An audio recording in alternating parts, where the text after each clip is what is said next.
এই মেয়ে, এই রাস্তার এক পাশ দিয়ে হাঁটতে পারিস না? মাঝ রাস্তা দিয়ে রাজধানীর মতন হাঁটছিলি, কাদা তো লাগবেই। লাগবে বললেই হয়ে গেল? আপনি একটু দেখে গাড়ি চালাতে পারেন না? না, আমার যেদিক দিয়ে ইচ্ছা সেদিক দিয়ে চালাতে পারি। তুই গরিবের মেয়ে, গরিবের মেয়ের মতন এক সাইড দিয়ে হাঁটবি, রাস্তার মাঝে আসার চেষ্টা করবি না। Wait wait 1 minute. নে ধর, বেশ ধুয়ে নিস, আর ঘ্যান ঘ্যান করিস না। শোন, তুই বড় লোক, তোর অনেক টাকা আছে বলে তুই নিজেকে লাট সাহেব ভাবছিস, কিন্তু তুই এটা ভুল ভাবছিস।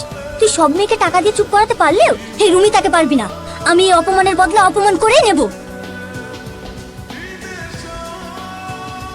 এই, এটা তুই কি করলি? আমার দামি শার্টটাতে কাদা লাগিয়ে দিলি।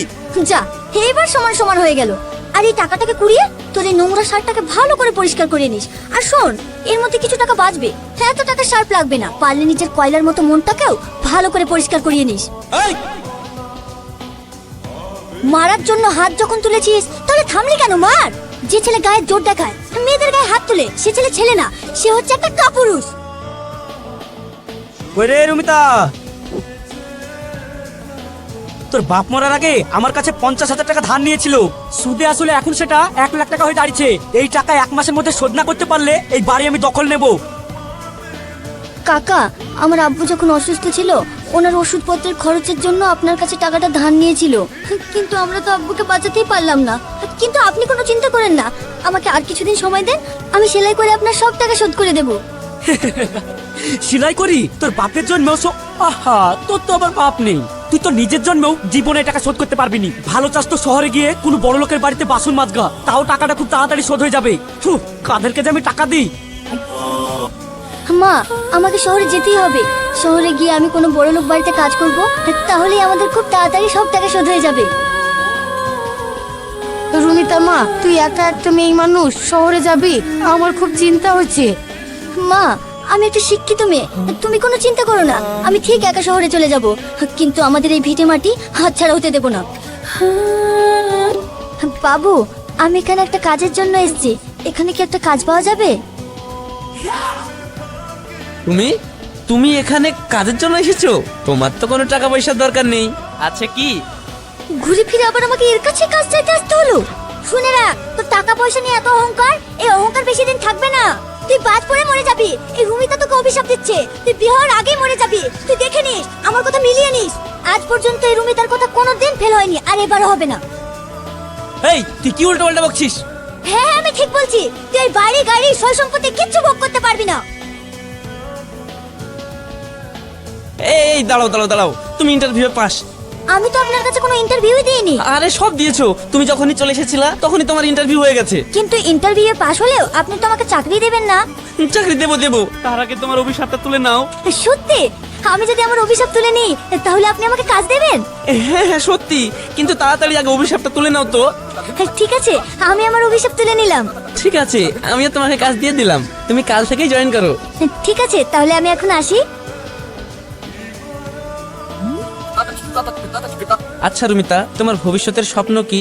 মানে ভবিষ্যতে কি হতে চাও?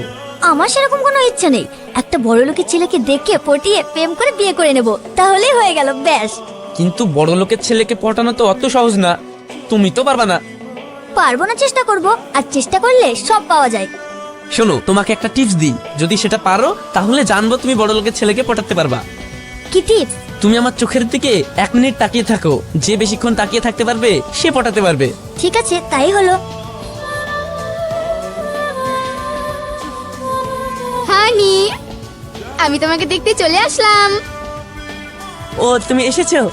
রুমিতা, এর সঙ্গে তোমার পরিচয় করিয়ে দিই, এ হচ্ছে রিয়া, আমার হবু বউ।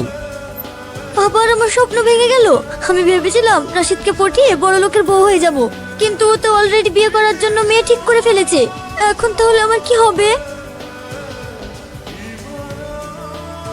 আসুন আসুন, বসুন বসুন। হ্যাঁ, কি নিয়ে আসবো বলুন? ও হ্যাঁ, আপনি ভালোবেসে যা নিয়ে আসবেন, নিয়ে আসুন, আমি তাই খেয়ে নেব। আপনি যান যান, আজকে রেস্টুরেন্ট বন্ধ। বন্ধ মানে? এর তো খোলা। খোলা থাকলেও আজকে আমাদের কোনো রকম রান্না হয়নি। স্যার, আপনি মিথ্যে কথা বলছেন কেন? আজকে আমাদের রেস্টুরেন্টে কত কিছু রান্না হয়েছে। স্যার, আপনি বলুন আপনার কি লাগবে।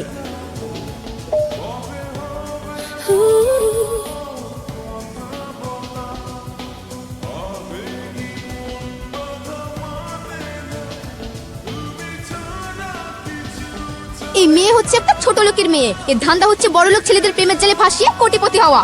আর শোন, তোকে যেন আমার রাশিদের ডানে বায়ে না দেখি, আজকে রেস্টুরেন্ট থেকে বেরিয়ে যাবি। রিয়া, এসব তুমি কি বলছো? হ্যাঁ আমি ঠিকই বলছি। এই ছোট লোকের মেয়ে, আমার কথা শোন। আমার বাড়িতে তোর মতো একটা ছোট লোক কাজের মেয়ে দরকার, ভালো টাকা দেবো। কাল থেকে আমার বাড়িতে কাজের লোক হয়ে চলে আসিস, কেমন? কি কথা শুনবো? আপনার হবু বউ মেহবুবের সামনে আমাকে কত অপমান করলো। ঠিকই তো করেছে। আপনিও এরকম বলছেন?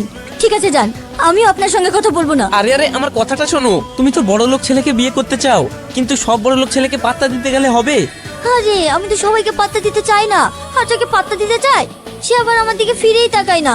তাহলে আমি কি করব বলুন? আমাকে তো একটা বড় লোক ছেলে দেখে বিয়ে করতে হবে, তাহলে আমি কি করব বলুন?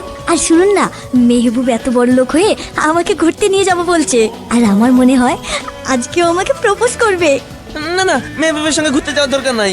আমিও তো বড় লোক, তুমি আমার সঙ্গে ঘুরতে চলো। সত্যি আপনি ঘুরতে নিয়ে যাবেন? ঠিক আছে, আপনি যখন ঘুরতে নিয়ে যাবেন বলছেন, তাহলে চলুন। কিন্তু আমরা কোথায় যাব?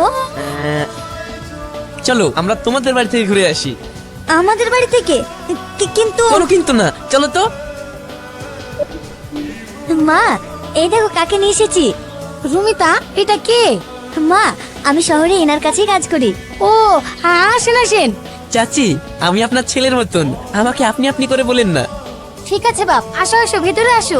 রুমিতা যা ঘরে নিয়ে যা। বাপ, তোমার এই ডাল ভাত খেতে খুব কষ্ট হয়েছে বলো? না না চাচি, আপনি কি বলছেন? কষ্ট হবে কেন? আপনার হাতে এই রান্না করা ডাল ভাতের যা স্বাদ, শহরের বড় বড় হোটেলের মাছ মাংসকেও হার মানাবে। আমি জানি বাপ, তুমি আমার মন রাখার জন্য বলছো। না না চাচি, আসলে আমার মা ছোটবেলাতেই মারা যান, কখনো মায়ের হাতের রান্না খাইনি। আজ আপনার হাতের রান্না খেয়ে মায়ের কথা মনে পড়ে গেল। আজ যদি আমার মাও বেঁচে থাকতো, তাহলে হয়তো ঠিক এইভাবেই আমাকেও রান্না করে খাওয়াতো। বাপ কাঁদো না, আমি তো আছি। তোমার যখন ইচ্ছা হবে তুমি তখন চলে আসবা। ঠিক আছে চাচি। এই রুমিতা, এক্ষুনি ঘর খালি করে দে। বাবু, আমাকে আর কয়েকটা দিন সময় দিন, আমি আপনার সব টাকা শোধ করে দেব। আমি আর একটা দিনও তোদেরকে সময় দিতে পারবো না, তোরা এক্ষুনি ঘর খালি করে দে। দেখুন, দয়া করে আমাদেরকে বাড়ি থেকে বের করে দেবেন না। এই বাড়িটাই আমার আব্বুর শেষ স্মৃতি। তাহলে আমার টাকা এক্ষুনি ফেলে দে, আমি এই বাড়ি থেকে চলে যাচ্ছি। কিন্তু আমার কাছে তো এখন এত টাকা পয়সা নেই। টাকা যখন নাই, তাহলে আমাদের কিছু করার নাই। এই তোরা দাঁড়িয়ে দেখছিস কি? ওদেরকে এক্ষুনি ধাক্কা দিয়ে বের করে দে। আপনারা রুমিতাদের কাছ থেকে ক টাকা পান?